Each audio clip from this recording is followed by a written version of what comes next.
My good friend CGP Grey has made a great video about the practical and philosophical concerns with teleportation. In particular, the concern that when a transporter dismantles the atoms in your body and reassembles an identical arrangement of atoms somewhere else, perhaps the disassembled you actually dies, and the reassembled you is actually a new being that just thinks it's you. And if they simply hadn't dismantled the original you, then there'd now be two yous in the universe. And which is really you? You or the teleported you?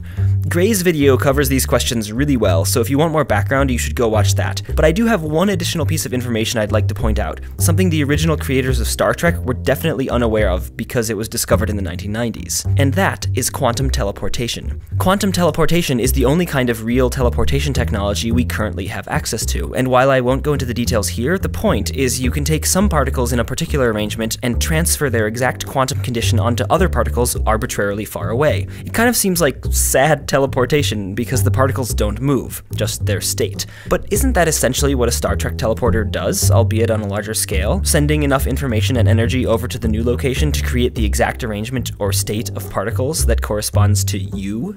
And quantum teleportation has one pivotal property. It is impossible to create an identical copy of a quantum state without destroying the original. In fact, you have to destroy the original arrangement in order to extract all the necessary information from it to construct the new teleported state. The relevant theorem in quantum mechanics is called the no-cloning theorem. Now, we don't yet know exactly how brains work to create consciousness, but if the quantum states of some electrons somewhere in the brain are critical to perfectly determining, and thus copying, you, then a teleporter would necessarily have to obey the rules of quantum teleportation when sending the information about the arrangement of particles that are you to the new location. So whatever was left behind would definitively not be you.